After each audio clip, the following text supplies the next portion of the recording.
नमस्कार साथियों, जो मेरे एग्रीकल्चर सेक्टर के युवा साथी है, बेरोजगार साथी है और जो अदर सेक्टर के भी है, उनके लिए खुशखबरी है कि आईसीआर में, भारतीय कृषि अनुसंधान परिषद नई दिल्ली में असिस्टेंट की, सहायक की कुछ पोस्टें आई है। और ये वैकेंसी अपने आप में बहुत महत्वपूर्ण पोस्ट है, क्योंकि दोस्तों आपने पिछले 1-2 साल में देखा कि आईसीआर ने T3 की भी पहले पोस्टें निकाली थी, T6 की भी निकाली थी, और अभी पिछले दिनों टेक्नीशियन 1 की भी निकाली थी। तो उन सभी पोस्टों से कुल मिला के ये बेहतर पोस्ट है, अच्छी पोस्ट है। और एडमिनिस्ट्रेशन के साथ रहने का यहाँ वो आपको मौका मिलेगा। आईसीआर के जो इंस्टीट्यूशन एडमिनिस्ट्रेशन है और जो आईसीआर हेडक्वार्टर एडमिनिस्ट्रेशन है, तो ये सहायक की बहुत अच्छी पोस्ट है। खास करके जो मेरे युवा साथी है, जो जिन्होंने एग्रीकल्चर से ग्रेजुएशन किया, तो उनके लिए ये आईसीआर और उसके इंस्टीट्यूशन में एंट्री करने का बहुत सुनहरा मौका है। और आप आगे से आगे आईसीआर के अंदर जो आपके बीएससी बेस पे या फिर पोस्ट ग्रेजुएशन बेस पे जो पोस्टें आती है, उसमें भी आप आगे से आगे फिर बाद में आप एक्सपीरियंस बेस पे भी अप्लाई कर सकते हो, आप प्रमोशन के लिए भी एलिजिबल हो जाते हो। तो दोस्तों वीडियो पूरा देखना, और अगर ये पसंद आए तो लाइक और शेयर जरूर करना। तो आइए हम डिस्कशन करते हैं वैकेंसी के जो हाइलाइट्स है, उस पे एक एक बिंदु पे। तो सबसे पहला बिंदु ये है कि ये एग्जाम है जो IRI, Indian agriculture research institute है, वो कंडक्ट करवाएगा। और नीचे इस लाइन में लिखा हुआ भी है, ये CBT test, computer based test करवाएगा। यहाँ प्री और मेन टेस्ट दो होगा, और इसके साथ कंप्यूटर प्रोफिशिएंसी का भी टेस्ट होगा। तो वो मैं आगे समझा दूंगा कि उसमें क्या रूल रेगुलेशन रहेंगे। तो यहाँ जो स्क्रीन पे आप देख रहे हैं, इसमें देखने वाली बात ये है कि यहाँ पे जो सहायक की पोस्ट है, असिस्टेंट की पोस्ट है, वो दो पार्ट में डिवाइड किया है इन्होंने। एक तो आईसीआर इंस्टीट्यूशंस के लिए और एक आईसीआर हेडक्वार्टर के लिए। तो जो आईसीआर इंस्टीट्यूशंस है, देश के कोने कोने में अलग अलग फील्ड के इंस्टीट्यूट है आईसीआर के। फॉर एग्जाम्पल भेड़ रिसर्च अनुसंधान संस्थान है, बकरी अनुसंधान संस्थान है, ऊंट अनुसंधान संस्थान है, वीट रिसर्च इंस्टीट्यूट है, या इस टाइप के आपके पास बहुत सारे एग्जाम्पल्स है। तो उनमें जो पोस्टिंग मिलेगी वो लेवल 6, जिसमें आपका 35,400 बेसिक पे स्टार्ट होता है, प्लस अलाउंसेस। तो ये लगभग आपका 55-60 हजार के आसपास इसकी सैलरी बढ़ती है। और दूसरा जो आईसीआर हेडक्वार्टर जिनको दिल्ली पोस्टिंग मिलेगी, उनका 44,900 बेसिक प्लस अलाउंसेस। तो ये आपका 60,000 प्लस सैलरी इसकी मिलती है। तो ये पोस्ट तो असिस्टेंट की है, बस फर्क इतना है कि कुछ पोस्टें आईसीआर इंस्टीट्यूशंस के लिए है और कुछ आईसीआर हेडक्वार्टर के लिए, तो उसमें एक लेवल का डिफरेंस है। और ये एग्जाम आईआरआई करवाएगा। आईआरआई आईसीआर का एक डिम्ड यूनिवर्सिटी है दिल्ली में, पूसा कैंपस में, जो डायरेक्टरेट ऑफ एग्रीकल्चर रिसर्च और एजुकेशन के अंडर में आता है, कृषि विभाग, कृषि मंत्रालय, भारत सरकार। तो वो इसका ये एग्जाम करवाएगा, और ये सीबीटी टेस्ट होगा। एग्जाम्स के जो इंपॉर्टेंट पॉइंट्स है वो हम आगे और देखेंगे कि प्री मेंस और कंप्यूटर प्रोफिशिएंसी टेस्ट क्या है। उससे पहले हम डिस्कस कर लेते हैं कि इस वैकेंसी के जो इंपॉर्टेंट डेट, वो क्या क्या है। तो इंपॉर्टेंट डेट यहाँ पे अपने स्क्रीन पे आप देख रहे हैं कि फॉर्म भरना है वो स्टार्ट हो गए 7 मई 2022 से। जो ये भारतीय कृषि अनुसंधान परिषद की असिस्टेंट की, सहायक की पोस्ट है, उसके फॉर्म भरने स्टार्ट हो गए। तो आप इसके ऑनलाइन लिंक पे जा करके और अप्लाई कर सकते हैं। आप गूगल पे आजकल सर्च करेंगे आईआरआई असिस्टेंट पोस्ट, तो आपको बहुत सारी वेबसाइट इसका ऑनलाइन एप्लीकेशन लिंक प्रोवाइड करवाती है। तो आप अप्लाई ऑनलाइन करेंगे तो आपको लिंक मिल जाएगा गूगल पे, आप इस नाम से सर्च करेंगे तो। देन इसकी लास्ट डेट क्या है? तो 1 जून 2022 लास्ट डेट है। पर दोस्तों जो भी वैकेंसी है उसका इनिशियली शुरुआती अवस्था में ही आपको फॉर्म लगा देना चाहिए। कई बार बाद में क्या होता है, सर्वर डाउन हो जाता है। उसके बाद में आपकी फीस भरने की भी लास्ट डेट क्या रहेगी? तो 1 जून 2022 तक की आप फीस भर सकते हैं। पर यहाँ पे एक इम्पोर्टेंट पॉइंट और दिया हुआ है कि अगर आपके एप्लीकेशन फॉर्म में आवेदन, भर्ती का जो आवेदन फॉर्म होगा, उसमें किसी भी प्रकार की कोई गलती या त्रुटि रह जाती है, तो उसको सुधारने के लिए आपका 5 जून से 7 जून तक दोबारा विंडो ओपन होगा। तो ये भी इंपॉर्टेंट पॉइंट है कि किसी अभ्यर्थी के अगर बाई चांस कोई मिस्टेक रह जाता है, तो ये विंडो दोबारा ओपन होगा। इसके अलावा एग्जाम कब है? तो जो प्री एग्जाम होगा, computer based test, pre test होगा, वो जून 2022 के लास्ट वीक में। और ये एक टेंटेटिव डेट है, फिक्स डेट है, वो बाद में जैसे ही आएगी तो हम लोग भी आपको सर्कुलर प्रोवाइड करवा देंगे और आप लोग भी आईसीआर की आईआरआई की वेबसाइट से अपडेट रहेंगे। उसके बाद में जो मेन एग्जाम है उसकी डेट क्या है, तो उसकी डेट भी आपको बाद में इंफॉर्म कर दी जाएगी। और स्किल टेस्ट, इसमें कंप्यूटर प्रोफिशिएंसी का टेस्ट होगा, तो वो भी आपकी डेट बाद में अनाउंस होगी। इसके कुछ रूल्स रेगुलेशन है तीनों एग्जाम के, प्री के, मेंस के और स्किल टेस्ट के, तो वो मैं आगे की स्लाइड में आपको बता दूंगा। तो ये इंपॉर्टेंट डेट्स है, ये याद रखना। और इसके साथ साथ एज की भी कुछ डेट है, वो भी मैं आगे बता दूंगा। उससे पहले हमारे सामने ये है स्क्रीन पे कि इसमें एसेंशियल क्वालिफिकेशन क्या है। तो एसेंशियल क्वालिफिकेशन इस भर्ती के लिए आप स्क्रीन पे देख रहे हैं कि bachelor degree from a recognised university. तो जो गवर्नमेंट की रिकॉग्नाइज्ड यूनिवर्सिटी है वहां से आपकी बैचलर डिग्री होनी चाहिए, स्नातक होनी चाहिए। कोई भी फील्ड यहाँ मेंशन नहीं किया है, तो आपका बीटेक हो सकता है, बीकॉम हो सकता है, बीएससी हो सकती है, बीए हो सकता है। इस टाइप की जो भी बैचलर डिग्री है वो आप किसी भी फील्ड से हैं, पर आप यहाँ आवेदन कर सकते हैं इसके लिए। टोटल नंबर ऑफ वैकेंसी कितनी है, तो आईसीआर हेडक्वार्टर की जो टोटल पोस्ट है वो 71 पोस्टें हैं, और आईसीआर इंस्टीट्यूशन की है वो 391 पोस्टें हैं। और ये कैटेगरी वाइज आगे एक्सप्लेन भी किया है, डिस्क्राइब भी किया है, तो इसको भी आप स्क्रीन को पॉज करके देख सकते हैं। तो ये भी आप यूआर में यहाँ मैं बता देता हूँ, 44 पोस्ट, ओबीसी की 16, एससी की 7, एसटी की 1, ईडब्ल्यूएस की 3 और पीएच की 3। और जो आईसीआर इंस्टीट्यूशन में है उसमें यूआर की 235, ओबीसी की 79, एससी की 41, एसटी की 13 और ईडब्ल्यूएस की 23 और पीएच की 5 पोस्टें हैं। तो ये इन दोनों में डिफरेंस क्या है, जो मैंने अभी फर्स्ट स्क्रीन पे आपको बताया था कि आईसीआर हेडक्वार्टर में आपको 7th पे कमीशन का लेवल 7 मिलेगा, मतलब आपका 44,900 वाला बेसिक मिलेगा। और आईसीआर इंस्टीट्यूशन वाले में 35,400 वाला बेसिक लेवल 6 की पोस्ट है 7वें वेतन आयोग के हिसाब से। तो दोनों में एक लेवल का डिफरेंस है, हालांकि पद का नाम दोनों का सेम है।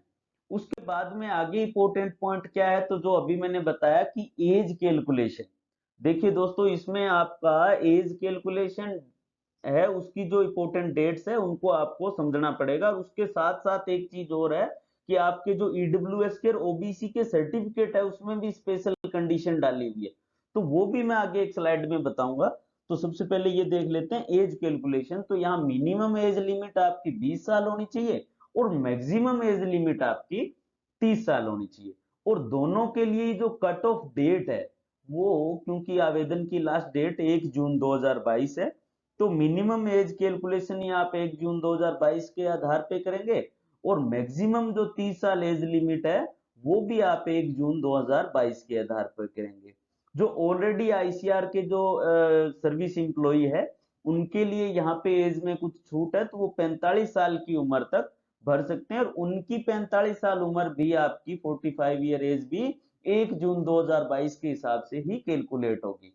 इसके अलावा एज में आप लोगों को जो गवर्नमेंट के समय समय पे जो गाइडलाइन जारी की गई है, तो सूचना अधिसूचना जो सरकार की जो छूट की दी है उसके हिसाब से आपको छूट मिलेगी। लेकिन यहाँ पे एक कंडीशन और है कि आपको एसी एसटी ओबीसी या महिला या किसी और कारण से आपको जो छूट मिल रही है एज में, वो किसी भी शर्त पे आपकी 45 साल से अधिक नहीं होनी चाहिए। और इसकी भी कैलकुलेशन 1 जून 2022 रहेगी। तो मेन चीज यहाँ है कि 20 साल आपकी अधिकतम एज, 20 साल आपकी न्यूनतम एज और 30 साल आपकी अधिकतम एज।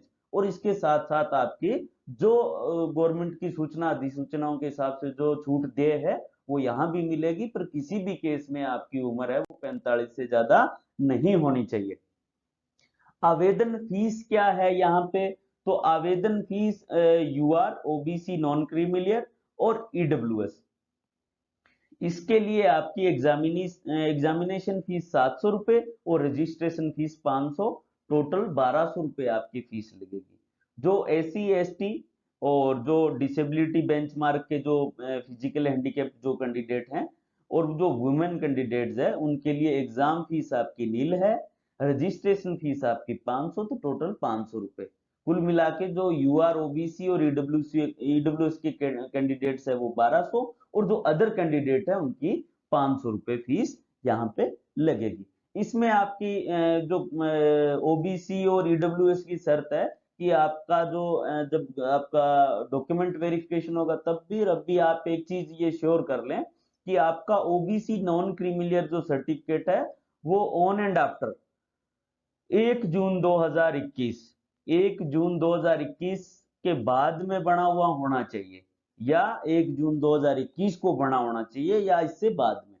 और इनकम सर्टिफिकेट वाले जो कैंडिडेट है ईडब्ल्यूएस के लिए, उनमें भी ये कंडीशन है आपकी कि आपका ये एग्जाम, क्योंकि अभी जून महीने में 2022 में है, तो इसलिए आपका 21-22 जो सेशन है 2021-2022 का सेशन, उसका इनकम सर्टिफिकेट कंसिडर होगा। जो ईडब्ल्यूएस के लिए अधिकतम 8 लाख की आय का जो इनकम सर्टिफिकेट होता है वो, तो वो आपका फाइनेंशियल ईयर 2021-22 का होना चाहिए और केवल वो ही कंसिडर किए जाएगा। तो ये इंपॉर्टेंट पॉइंट भी आपको यहाँ पे ध्यान में रखना है। आगे हमारे पास भर्ती के कुछ और मुख्य बिंदु है और एक एक करके इन मुख्य बिंदु को भी अपने समझ लेते हैं। तो यहाँ पे एक पॉइंट तो ये है कि जो कुल भर्ती है उसके 10 गुना कैंडिडेट आपके मेन एग्जाम के लिए बुलाए जाएंगे। जो कैंडिडेट प्री में बैठेंगे उनमें से 10 गुना कैंडिडेट मेन के लिए बुलाया जाएगा। दूसरा, प्री और मेन एग्जाम में क्वालिफिकेशन कंडीशन और क्या है कि आपके कम से कम जनरल कैटेगरी के लिए 30%, ओबीसी के लिए 25%, एससी एसटी और दिव्यांग के लिए 20% मार्क्स सिक्योर होने चाहिए। अदरवाइज आप मेंस या स्किल टेस्ट के लिए क्वालिफाई नहीं होंगे। तो कम से कम मिनिमम मार्क्स इतने तो सिक्योर करने ही करने हैं आपको। इसके अलावा इससे ऊपर क्या मेरिट जाती है वो ध्यान में रखा जाएगा। उसके बाद में ये है कि आपका फर्स्ट और सेकंड पेपर जो है, प्री और मेंस पेपर्स है, उनका एग्रीगेट परफॉर्मेंस के आधार पे आपको कंप्यूटर प्रोफिशिएंसी टेस्ट के लिए बुलाया जाएगा, कंप्यूटर स्किल टेस्ट के लिए। तो स्किल टेस्ट के लिए जो कैंडिडेट आएंगे वो प्री और मेंस के स्कोर के आधार पे ही उनको बुलाया जाएगा। उसमें आगे एक कंडीशन और है कि जो सीपीटी के लिए जो कैंडिडेट बुलाए जाएंगे स्किल टेस्ट के लिए, वो फर्स्ट और सेकंड पेपर प्री और मेंस दोनों के आधार पे बुलाए जाएंगे। लेकिन आपकी जो मेरिट रहेगी, फाइनल सिलेक्शन जो आपका रहेगा, वो ना तो प्री एग्जाम जोड़ा जाएगा उसमें और ना ही आपका कंप्यूटर स्किल टेस्ट जोड़ा जाएगा। फाइनल सिलेक्शन केवल और केवल आपका मेन एग्जाम के स्कोर के बेस पे ही होगा। तो ये समझने वाली चीज है दोस्तों कि प्री और मेंस दोनों आपको क्लियर करने हैं। प्री मेंस के स्कोर के आधार पे आपको स्किल टेस्ट के लिए बुलाया जाएगा, लेकिन प्री और स्किल टेस्ट का स्कोर आपके फाइनल सिलेक्शन में काम नहीं आएगा। और प्री और मेंस को क्वालिफाई करने के लिए जो कंडीशन है वो यहाँ पे दे रखी है कि आपको 30, 25 और 20% ये जो कैटेगरी वाइज जो आपकी स्क्रीन पे दिख रहा है, ये मिनिमम आपको स्कोर कम से कम कवर करना है। तो दोस्तों ये एग्जाम के लिए बहुत इंपॉर्टेंट पॉइंट है। तो इस स्लाइड को भी आप पॉज करके एक बार और अच्छे से इस स्लाइड को भी आपको समझना है। तो ये था दोस्तों आईसीआर की जो असिस्टेंट की वैकेंसी की भर्ती थी उसका वीडियो, और इसको देखने के लिए धन्यवाद। इसको शेयर और लाइक भी करें और अपने दोस्तों को भी बढ़ चढ़ के बताएं। साथ ही साथ इसमें आपको अगर कोई वांछित सुधार की अगर कोई आवश्यकता है तो वो भी हमसे शेयर करें, ताकि आने वाले वीडियोस में हम वो सुधार भी आपके लिए लेके आए। साथ में दोस्तों मैं एक जो मेरे एग्री के साथी है उनके लिए एक मेरी छोटी निजी राय है कि एग्री के साथी है वो इसमें बढ़ चढ़ के हिस्सा ले एग्जाम में, क्योंकि एक बार अगर आपकी एंट्री आईसीआर इंस्टीट्यूशन में हो जाती है तो उसके बाद में आप अपने ग्रेजुएशन पोस्ट ग्रेजुएशन के आधार पर और आपके आईसीआर के एक्सपीरियंस के आधार पे आप कल आने वाले कल में जो नई भर्तियां आईसीआर की जो एग्री बेस पे आती है उसमें आपको सहूलियत मिलेगी। साथ में आप वहां पे आपका उज्जवल भविष्य रहेगा, ब्राइट करियर रहेगा। तो दोस्तों अगर मेरी बात से आप सहमत हैं तो लाइक एंड शेयर जरूर करिए, और वीडियो देखने के लिए धन्यवाद। जय हिंद, जय भारत, नमस्कार।